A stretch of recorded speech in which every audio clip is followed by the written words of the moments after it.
Hey guys, you welcome on my YouTube channel vacancies for you. आज की इस video में हम बात करेंगे Bhabha atomic research centre nuclear recycle board की तरफ से आई हुई वैकेंसी के बारे में। तो यहाँ पर भाभा एटॉमिक रिसर्च सेंटर की तरफ से टोटल 3 वैकेंसी आई हुई हैं और इनकी जो ओपनिंग डेट है वो 1 अप्रैल से स्टार्ट हो गई, एप्लीकेशन इसका स्टार्ट हो गया है और जो इसकी लास्ट डेट है वो 30 अप्रैल तक है। मीन्स 1 अप्रैल से लेकर 30 अप्रैल तक आप इस फॉर्म को अप्लाई कर सकते हैं। तो चलिए अब वैकेंसी के बारे में डिस्कस करते हैं। तो जो यहाँ पर पहली वैकेंसी है वो स्टाइपेंडरी ट्रेनिंग कैटेगरी 1 की वैकेंसी है। इसमें जो टोटल पोस्ट है वो 71 है। बेसिकली ये जो वैकेंसी है डिप्लोमा स्टूडेंट के लिए है। अगर आपने diploma chemical, chemistry, civil, electrical, electronics, instrumentation और मैकेनिकल से किया है तो इस वैकेंसी के लिए आप एलिजिबल हैं, आप इसका फॉर्म फिल कर सकते हैं। इसकी जो टोटल पोस्ट है 71 है। और यहाँ पर जो दूसरी वैकेंसी है वो स्टाइपेंडरी ट्रेनिंग कैटेगरी 2 की है, जो बेसिकली आईटीआई स्टूडेंट के लिए है। यहाँ पर टोटल वैकेंसी 189 है। तो यहाँ पर जो भी आईटीआई स्टूडेंट है वो इस फॉर्म को फिल कर सकते हैं। और उसमें जो ब्रांचेज हैं electrician, mechanic, electronic mechanic, fitter, instrument mechanic, machinist, Turner, welder, draughtsman, ये सभी ब्रांचेज एलिजिबल होंगी आईटीआई स्टूडेंट की। अब हम बात कर लेते हैं कि एज लिमिट क्या होगी स्टाइपेंडरी ट्रेनिंग की। तो जो कैटेगरी 1 की लिमिट है मिनिमम है 18 ईयर्स और मैक्सिमम एज है 24 साल। और जो कैटेगरी 2 के लिए है मिनिमम एज है आपकी 18 ईयर होनी चाहिए और मैक्सिमम 22 साल होनी चाहिए। अब यहाँ पर कुछ फिजिकल स्टैंडर्ड के बारे में भी दिया गया है कि मिनिमम हाइट आपकी 160 सेंटीमीटर और मिनिमम वेट आपका 45.5 किलोग्राम होना चाहिए।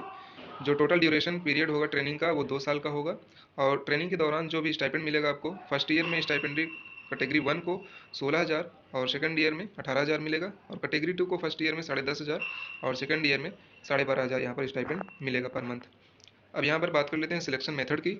तो जो कैटेगरी 1 की वैकेंसी है उसके लिए यहाँ पर सबसे पहले एक रिटर्न एग्जामिनेशन होगा 1 घंटे का, जिसमें कि 40 ऑब्जेक्टिव होंगे। सभी जो क्वेश्चन होंगे 3 नंबर के होंगे और निगेटिव मार्किंग 1 मार्क की होगी, मीन्स 1/3 की यहाँ पर निगेटिव मार्किंग होगी।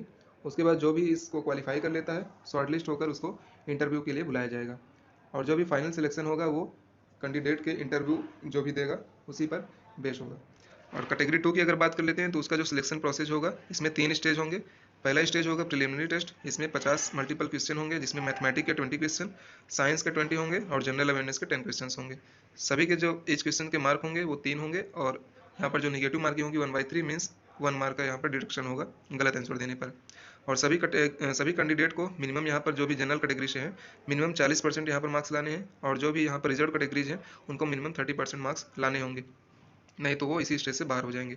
यहाँ पर जो दूसरा स्टेज है एडवांस टेस्ट है, इसमें भी 50 क्वेश्चन होंगे सभी और 2 घंटे का टाइम होगा। यहाँ पर सभी क्वेश्चन 3-3 मार्क्स के होंगे और 1 मार्क्स का डिडक्शन होगा गलत आंसर देने पर।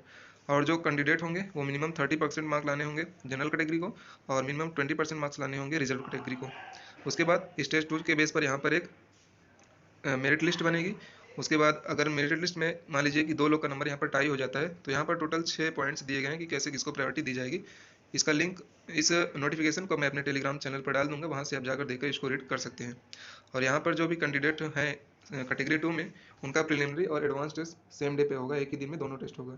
जो तीसरा स्टेज है यहाँ पर स्किल टेस्ट का है, जिसमें कि लगभग 4 से 5 गुना बच्चों को बुलाया जाएगा। मान लीजिए अगर टोटल वैकेंसी 20 है तो 100 के आसपास बच्चों को यहाँ पर बुलाया जाएगा स्किल टेस्ट के लिए।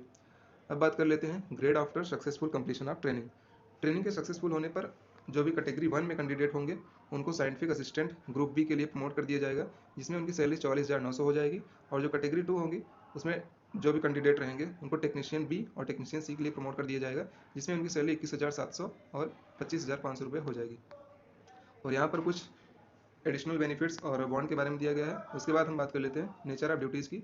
तो जो भी कैटेगरी 1 के कैंडिडेट होंगे उनके लिए यहाँ पर कौन कौन से काम होंगे, मतलब क्या क्या करना होगा किस किस ब्रांच के स्टूडेंट को, यहाँ पर वो चीज़ दिया गया। जैसे कि अगर कोई सिविल से है तो सिविल कंस्ट्रक्शन वर्क, इलेक्ट्रिकल से है तो operation of maintenance of sub station, high tension या लो टेंशन इक्विपमेंट पर काम करना होगा। मैकेनिकल है तो यहाँ पर ऑपरेशन, फैब्रिकेशन और मेंटेनेंस ऑफ सिस्टम के लिए यहाँ पर काम करना होगा। कैटेगरी 2 के लिए भी यहाँ पर सेम चीज़ें दी हुई है, आप यहाँ से रीड कर सकते हैं। आपका जो भी मान लीजिए शिफ्ट वाइज यहाँ पर आपका काम होगा। और ऑनलाइन एप्लीकेशन यहाँ पर अब जो तीसरी वैकेंसी है, online application are also invited for the following post in NRB and PRPD Kalpakkam through direct recruitment. इसमें जो टोटल पोस्ट हैं वो 6 हैं। Group B 1 and group C के लिए यहाँ पर, ग्रुप बी के लिए यहाँ पर 1 पोस्ट है और ग्रुप सी के लिए यहाँ पर 5 पोस्ट है। और यहाँ पर 3 कैटेगरी में दिए गए हैं DR1, DR2 और DR3। DR1 में जो पोस्ट है साइंटिफिक असिस्टेंट बी की है, यहाँ पर टोटल 1 वैकेंसी है, जिसमें डिप्लोमा स्टूडेंट भर सकते हैं अगर उनके पास 1 साल का इंडस्ट्रियल सेफ्टी का सर्टिफिकेट है तब। DR2 के लिए टेक्नीशियन भी, ये बेसिकली हैंडीकैप के लिए यहाँ पर 1 वैकेंसी है।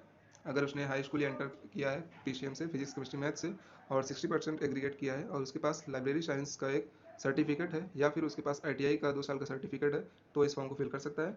और DR3 में टेक्नीशियन भी रिगर के लिए है। अगर कैंडिडेट ने, यहाँ पर टोटल 4 वैकेंसी है, तो अगर कैंडिडेट ने हाई स्कूल या इंटर किया है PCM से और 60% एग्रीगेट किया है मार्क को, और उसके पास रिगर ट्रेड का 1 साल का सर्टिफिकेट या फिर ITI का 2 साल का सर्टिफिकेट है, तो इस फॉर्म को यहाँ पर अप्लाई कर सकता है। और इसमें जो एज लिमिट दिया गया है, DR1 के लिए मिनिमम 18 और मैक्सिमम एज 30 ईयर दिया गया है। DR2 और DR3 के लिए जो मिनिमम एज है 18 और मैक्सिमम 25 ईयर दिया गया है। अब सिलेक्शन मेथड इसमें भी DR1 और DR2 के लिए सेम प्रोसीजर होगा, जैसे कि स्टाइपेंडरी ट्रेनिंग कैटेगरी 1 में DR1 का जो भी होगा सेम एज कैटेगरी 1 के जैसा होगा, और DR2 के लिए जो सिलेक्शन प्रोसेस होगा सेम एज स्टाइपेंडरी कैटेगरी 2 के लिए होगा, और इसमें कोई भी स्किल टेस्ट नहीं होगा। बट जो DR3 का है वैकेंसी, इसमें स्टाइपेंडरी ट्रेनिंग कैटेगरी 2 की तरह होगा और इसमें आपका स्किल टेस्ट भी होगा। और इसमें जो सैलरी की बात करें तो DR1 के लिए जो सैलरी होगी यहाँ पर 35,400 रुपये, और DR2 और DR3 के लिए यहाँ पर सैलरी 21,700 रुपये रहने वाली है। अप्लाई करने के लिए आप ऑफिशियल वेबसाइट nrbapply.formflix.com पर जाकर इस फॉर्म को अप्लाई कर सकते हैं। इसकी जो ओपनिंग डेट है 1 अप्रैल से स्टार्ट हो गई है और इसकी जो लास्ट डेट है वो 30 अप्रैल को खत्म हो जाएगी। और जो एप्लीकेशन फ़ीस की यहाँ पर बात करें तो DR1 के लिए यहाँ पर 150 रुपये और DR2 और DR3 के लिए यहाँ पर 100 रुपये एप्लीकेशन फ़ीस लगने वाली है। और यहाँ पर एक इंपॉर्टेंट चीज़ यहाँ पर है, ये है कि जो भी आपका रिटर्न एग्जामिनेशन होगा वो मुंबई और चेन्नई में होगा केवल, और जो कैटेगरी 2 के लिए जो स्टेज 3 है वो केवल मुंबई में होगा, और इंटरव्यू जो है कैटेगरी 1 का वो भी केवल मुंबई में होगा। तो वीडियो को पूरा देखने के लिए बहुत बहुत आपका धन्यवाद। अगर आप चैनल पर नए हैं तो चैनल को प्लीज़ सब्सक्राइब कर लीजिए। यहाँ पर आपको इंजीनियरिंग जॉब से रिलेटेड अपडेट मिलते रहेंगे। Thank you for watching.